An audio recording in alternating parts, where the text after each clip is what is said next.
c'est la suite donc du cours à Monte Carlo. Donc il pose cette question en disant pourquoi? Quelle question il posait? J'ai oublié. Non, mais ça c'était comme il fait attention aux choses, il pose. Ah, Merveille et Satan. Ça veut dire quoi? Mélanger le Satan. Alors, il dit une chose extraordinaire. Avec quoi on le mélange? Allez, d'après vous, avec quoi on le mélange? Avec le miel. Ah oui, le Satan mélangé avec le miel. Ah, bravo. Ça va vous faire une recette gastronomique pas mal. Miel satanique. Vous allez vendre ça? Il devient ce que vous avez dit tout à l'heure. Oui, alors ça veut dire quoi mélanger le Satan? Avec quoi on le mélange? Alors justement, vous savez que le mal, le Satan c'est un ange. C'est un ange.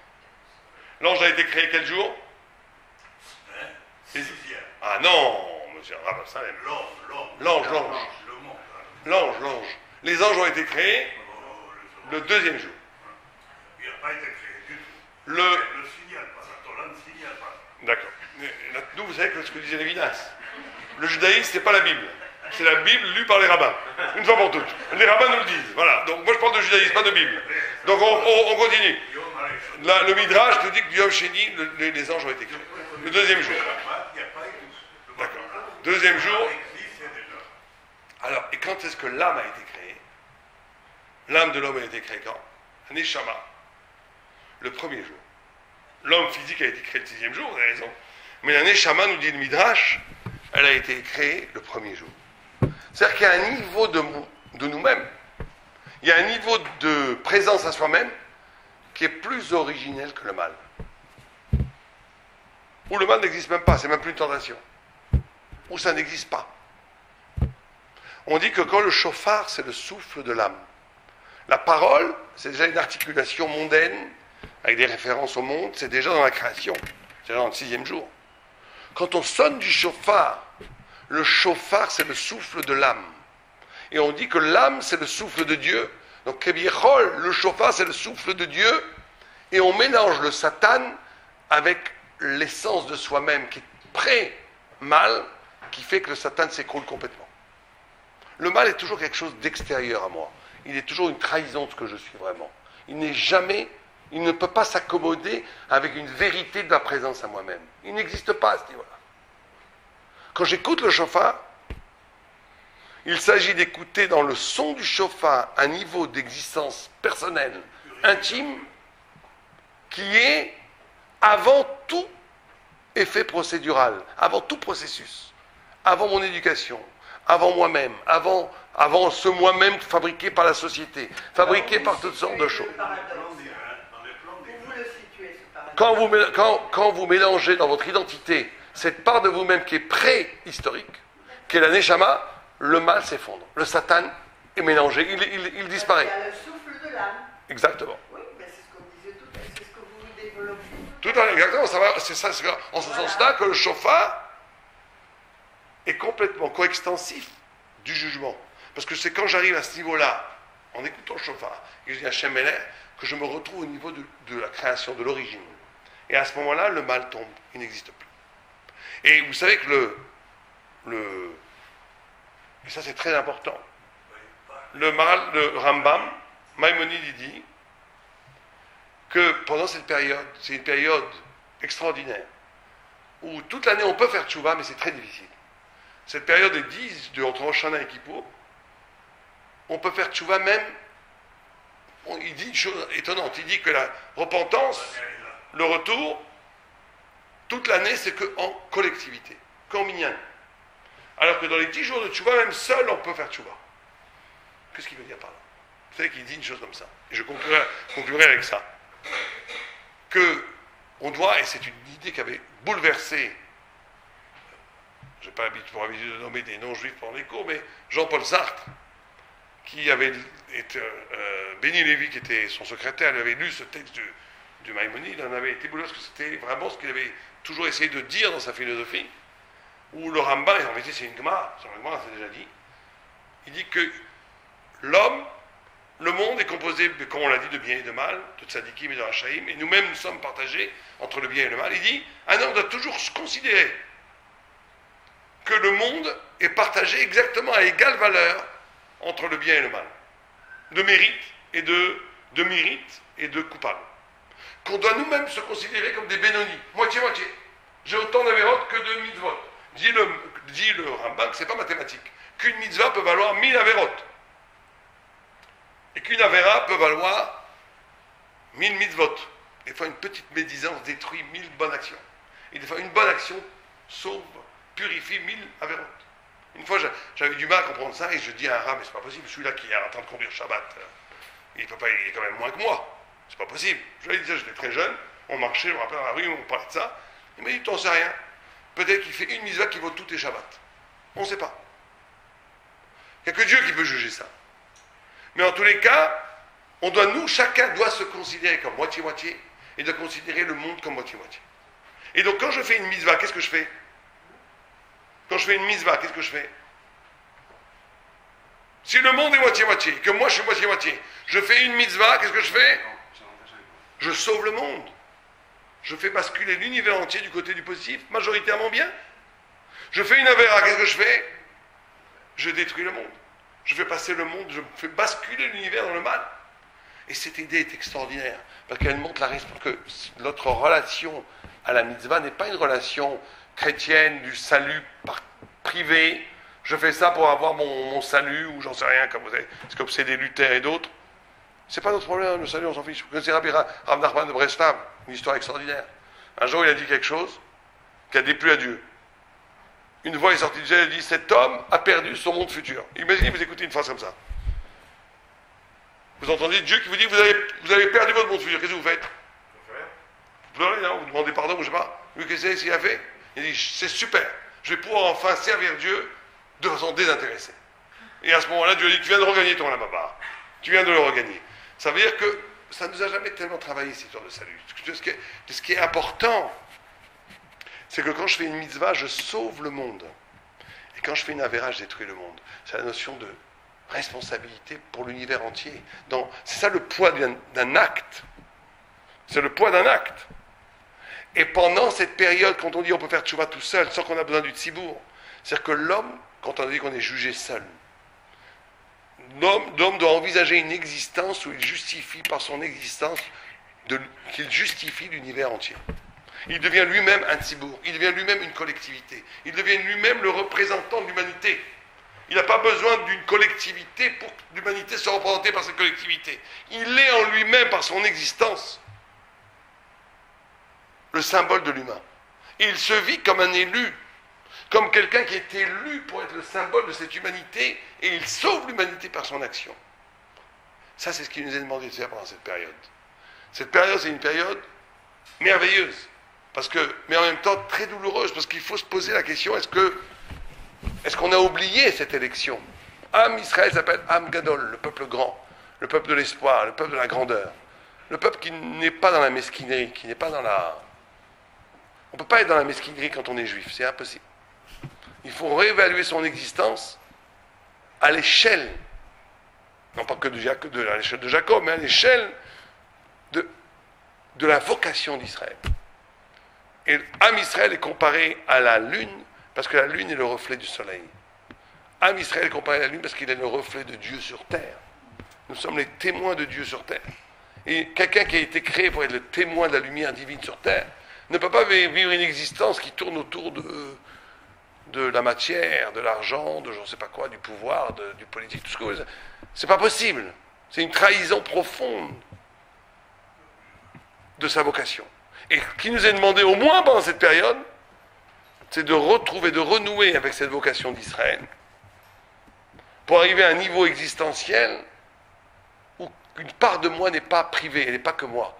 Ce qui a à voir avec, c'est tout le peuple juif. C'est pour ça que c'est important pendant cette période de faire des choses pour le peuple juif, de faire des choses pour l'humanité même, de faire des choses pas que pour soi, de faire des choses qui ont une dimension universelle, une dimension de grandeur. Et je conclurai juste, vous savez que c'est très, très beau dans la paracha qu'on a lu hier, il fallait faire de grandes pierres où on écrivait toute la Torah Be'etev, est-ce que c'est toute la Torah, les 10 commandements? Certains disent 70 langues. C'est beaucoup de discussions, mais en tout cas, l'essentiel des principes de la Torah était écrit sur des pierres enduits de chaux. Et certains disaient, c'est quoi cet enduit de chaux? Il y a une marque entre Rabbi Shimon et Rabbi Yehuda dans la Gemara. Est-ce qu'on mettait la chaux et qu'on écrivait la Torah? Ou est-ce qu'on écrivait la Torah et on recouvrait la Torah de chaux? Rabbi Yehuda, il disait, c'est logique. On met de la chaux, on écrit la Torah.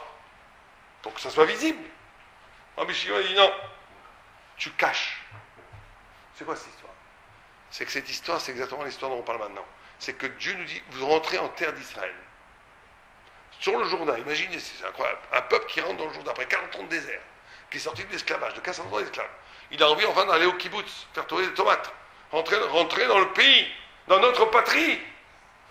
On arrête tout, on fait des grands monolithes, comme ça, des grandes, je sais pas, des toilettes immenses. Buren, vous connaissez l'école de Buren, là, c'était immense. Écrivez-moi toute la Torah, chaud. Il nous dit, votre vocation quand vous rentrez dans la terre, c'est pas d'être juste un peuple comme les autres. Votre vocation est universelle, elle est d'éclairer le monde entier. Simplement, comment on éclaire le monde? Rabbi Yehuda, il dit, en dévoilant la Torah. Rabbi Shimon dit, tu n'as pas besoin de dévoiler, au contraire, cache. La vérité, elle est tellement vraie que si elle est vraie, à la fin, elle triomphe. Vous savez que c'est le grand paradoxe du peuple d'Israël. Le peuple d'Israël n'est pas un peuple prosélyte. C'est un peuple qui étudie. Le judaïsme est une religion qui est absolument inconnue des goïms. C'est d'une façon incroyable. Lisez les publications universitaires sur le bouddhisme, sur l'hindouisme, sur l'islam, ça c'est tout à fait performant. Dès que vous lisez un truc sur le judaïsme, c'est n'importe quoi. Je vous le dis en connaissance de cause. Et alors que le judaïsme, qui est inconnu, radicalement inconnu, un non-juif vous voit mettre des tefilines, il ne comprend pas ce que vous faites, vous mangez caché, il vous dit vous êtes des fous, vous êtes des fous, vous êtes des fous, ils nous prennent pour des fous. Or, le judaïsme a modifié l'humanité entière. Enlever le judaïsme de l'histoire de l'humanité, plus de christianisme, donc c'est déjà toute l'histoire de l'Occident qui disparaît, il n'y a plus d'islam, et même dans on n'a pas le temps de développer ici, le brahamisme, Abraham, Sarah, et tout le monde connaît ça vient aussi des cadeaux qu'a donné Abraham au fils de l'Est. C'est-à-dire que l'humanité entière a été complètement bouleversée par la Torah, et c'est en même temps une proximité, une étrangeté radicale dans la conscience des goïms. Attendez, je finis ça. Pourquoi? Parce que l'universel... Alors, on va prendre 2 minutes pour les questions après. Laissez-moi juste finir. Gardez votre question, vous serez le premier à la poser. L'universel du judaïsme, c'est un universel en intensité, en vérité. Pas besoin de faire la pub. Pas besoin sur l'internet de faire diffuser l'idée. Si elle est vraie, elle sera efficace éternellement. Vous connaissez l'histoire avec Nimrod. Nimrod, c'était le roi de l'humanité à l'époque. Comme son nom l'indique, il s'appelait Nimrod. C'était un révolté. Il voulait se battre contre Dieu. Mekiret Kono Mordo. Il connaissait Dieu, il voulait se révolter contre lui. Et il avait dit, qu'est-ce qu'on va faire? On va se mettre tous ensemble. On va piéger Dieu à son propre jeu. Il a créé un homme libre. On va se mettre tous contre lui. Ouais, on l'aura gagné. Qu'est-ce qu'il peut faire? Et tout le monde s'est d'accord. Il y a un de ses conseillers qui dit, ouais, on a un problème. Les Juifs. Quels Juifs? Il n'y a pas encore de Juifs. Si, on a un problème. Toujours le même, Abraham. C'est pour ça que notre nom hébreu vient de cet événement-là. Il est Over Anahar. Il est hébreu, c'est aussi Ever, mais une des étymologies du vocable hébraïque vient que Abraham est Over Anahar. Il est de l'autre côté du fleuve. Il n'est pas avec tout le monde. Il dit, celui-là, il ne rentre pas dans la combine. Il ne veut pas. Il est fidèle à Dieu. Nimrod, dans sa gloriole, il dit, Peretze El Atid. Cette mule n'a pas de futur. Il n'a pas d'enfant, il est seul, il ne vaut rien. Il est zéro. 5000 ans plus tard, 3500 ans plus tard, Nimrod, il n'y a plus rien. Et le peuple juif porte toute l'histoire de l'humanité. C'est extraordinaire quand on voit ça. Vous avez tout, à l'époque, il faut comprendre, toutes les armées, la bourse, l'économie, le politique, tout est du côté de Nimrod. Abraham est seul, un homme seul, un pauvre vieillard avec un âne. Et pourtant, toute l'humanité va sortir d'Abraham.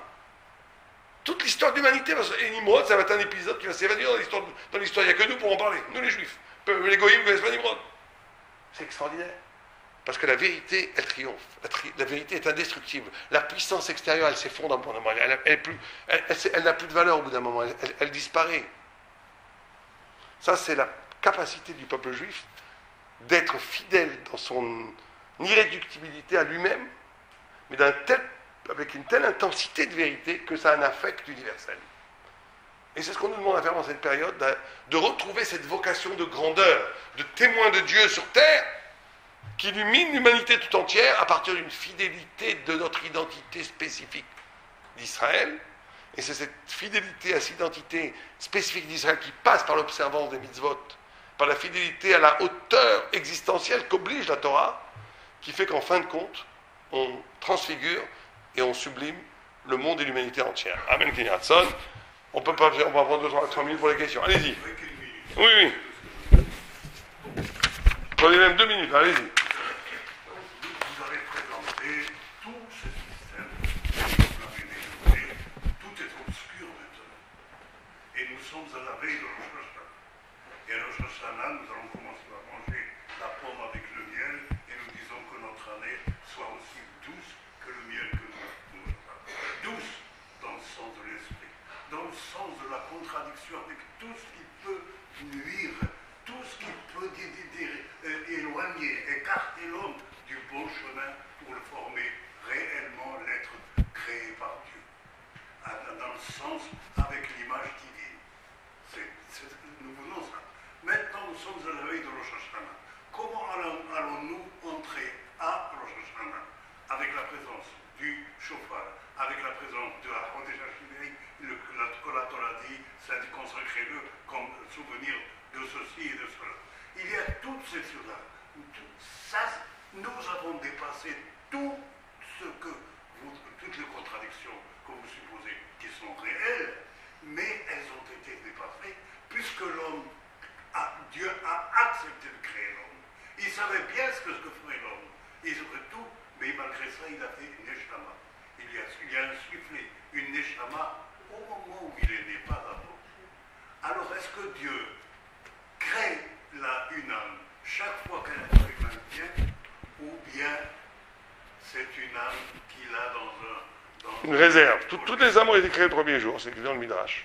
Toutes les âmes ont été créées le premier jour, et on dit justement que le Mashiach ne viendra pas tant que ce réservoir d'âme n'a pas été... Nous raisonner pour revenir vers Dieu, pour trembler avec la chose-là. Bien sûr, c'est ce qu'on a dit, c'est ce qu'on a dit.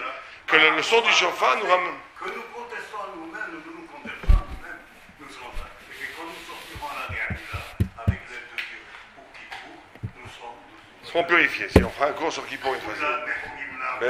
Amen, amen, amen. Moi, j'ai une indication. Il y a Midrash Malkenou qui nous dit que lorsque un nouvel être humain est né, il y a un malach qui vient descendre cette neshama dessous le trône d'Hachem, d'accord, et qu'à ce moment-là, tout est déterminé pour cette nouvelle âme, d'accord, combien d'enfants il va avoir, combien de richesses, combien d'années il va vivre, etc. La seule chose qui n'est pas terminée, est-ce que ça va être un rachat? Ça dit quoi, rachat? Alors dans ce cas-là, pourquoi chaque année dit-on qu'elle est dîne, puisque tout était déterminé déjà à l'origine dès sa naissance? Donc ce dîne qui apparaît au jour de Rosh Hashanah, en fait, est-ce que c'est une répétition de ce qui a été dit à la création? Ouais, vous posez une très bonne question. Mais la réponse, elle est comme ça. On l'a sali, c'est que l'existence est faite justement d'un déterminisme originel et de la liberté. C'est-à-dire que vous avez un mazal. Votre coefficient intellectuel, il n'évoluera pas. C'est le même. Simplement, vous pouvez faire de ce coefficient un atout comme un obstacle. Quelqu'un qui est très intelligent, qui a un coefficient très haut, s'il ne veut pas apprendre des autres, qui est l'homme, celui qui apprend des autres, qui reste avec sa suffisance de sa supériorité intellectuelle, au bout d'un certain année, il va devenir un idiot. C'est comme ça, il va être un but de lui-même, il va devenir idiot. Quelqu'un qui a un coefficient moyen, même petit, mais qui va apprendre des autres, qui va s'étonner, qui va apprendre, qui va vouloir comprendre, à la fin, il va devenir très très intelligent. C'est la liberté, le mazal. C'est pas avec l'argent. Il y a un mazal, et la santé, il y a une horloge biologique, il y a une horloge, un mazal. Le Chida disait que s'il était diamantaire, les femmes n'aimeraient plus les diamants. Il avait un mazal terrible, tout ce qui touchait s'écroulait. Il savait, mais il y a des riches pauvres et des pauvres riches. Les gens qui ont plein d'argent, ils sont pauvres parce qu'ils ne savent pas jouir de leur argent. Il y a un pauvre qui n'a pas d'argent, mais l'univers entier lui appartient, il n'a pas besoin d'avoir d'argent pour jouir de l'existence. Il est pauvre, mais il est riche. Donc on a la liberté de faire avec ce qu'on a. Et ça, c'est pas déterminé, ça par contre, cette liberté. Donc maintenant, quand on te dit, quelqu'un il a un certain capacité, mais il peut perdre sa vie, comme il peut en rajouter. On dit par exemple que le roi Cheskia est venu le voir le prophète, il a dit tu vas mourir parce qu'il avait décidé de ne pas avoir d'enfants, parce qu'il avait vu en prophétie que ses enfants feraient l'idolâtrie dans le temple. Il dit je ne veux pas avoir des enfants qui fassent de l'idolâtrie dans le temple. Et est venu le prophète, il dit, tu vas mourir parce que tu n'as pas fait. Il a dit, mais j'ai vu, il a dit, toi tu t'occupes pas de ce qui va se passer plus tard, tu dois faire des enfants. Il lui a dit, tu vas mourir. Il a dit, bon, allez, va-t'en le prophète, finis ta prophétie, va-t'en. J'ai une tradition de David Améler, de mon ancêtre. Il de me retourner dans un mur, je prie et Dieu va me rejeter la vie. Et Dieu lui a ajouté 15 années de vie. Tu as un déterminisme, tu as la liberté de dépasser le déterminisme. Oui, mais si ça naît, le fait qu'il sera un sadique ou un rachat avec tout le reste, Ça, non. d'après le Midrash, est déterminé. Mais grâce à ton sadique rachat, tu peux changer le déterminisme. Tu peux, oui, le changer. Tu peux rajouter de la vie, tu peux en enlever. Une question secondaire corollaire à ça. Comme la fille de Rabbi Akiva. La fille de Rabbi Akiva, on lui avait prévu qu'au jour de son mariage, elle mourrait. Et Rabbi Akiva, je te parle, le jour de la Choupa, c'était un jour terrible pour lui. Parce qu'il savait qu'elle devait mourir, sa fille. Il a vu qu'elle ne mourrait pas. Ils ont trouvé un cobra qui a été égorgé par une épingle qu'elle avait mis dans son... Rabbi Akiva lui dit, qu'est-ce qui s'est passé? Il dit, il y avait un pauvre qui n'avait pas d'argent, et tout l'argent qu'on m'a donné pour le mariage, une bourse, je l'ai donné parce qu'il a fait de la paix, il n'avait pas pour sa famille. C'est la carte à Tzid Mimaret. On voit, il y a des choses, tu es un déterministe si tu restes dans le monde de la nature. Si tu casses avec la nature, si tu es capable de faire autre chose que ce qui était prévisible que tu fasses, que tu as été capable de t'arracher de normalement ce que tu aurais dû être, tu échappes à tout déterminisme. Tu as un nouveau destin, ton destin il bascule. J'imagine la même question, si le jour de Rosh Hashanah, le dîner est terminé, donc les téfilot qu'on va faire dans l'année... On voit que juste après Rosh Hashanah, après le dîner, qu'est-ce qu'on fait? Tchouva, on est là pour tout changer. Alors, les gens ils posent la question, ils disent pourquoi est-ce qu'on fait Rosh Hashanah et après Kippour? La logique, il aurait voulu quoi? Qu'on fasse Kippour, et après Dieu nous juge à la fin. Là, on fait Shra, on fait un. D'abord, il nous juge, et après, on passe 10 jours pour casser ce qui a été jugé. C'est bizarre, hein? Parce que tu ne peux pas faire Tchouva si tu n'es pas défini. Tu peux pas faire Tchouva. Il faut d'abord savoir où tu en es. Là, le djinn te cristallise ton être. Comment tu es. Maintenant, tu as la liberté de casser. Tu as 8 jours, 9 jours pour casser ça après. Toute l'année aussi. Mais c'est beaucoup plus difficile. Beaucoup. Tu peux, mais c'est en public. Tu dois t'inscrire dans une collectivité. C'est très dur tout seul. Oui? Oui, allez-y.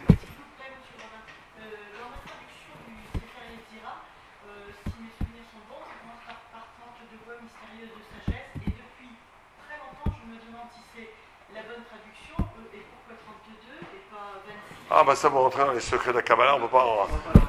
Les 39 Netivot, on peut pas... Les 32 Netivot, c'est une chose très très profonde, on ne va pas parler de ça comme ça. Non.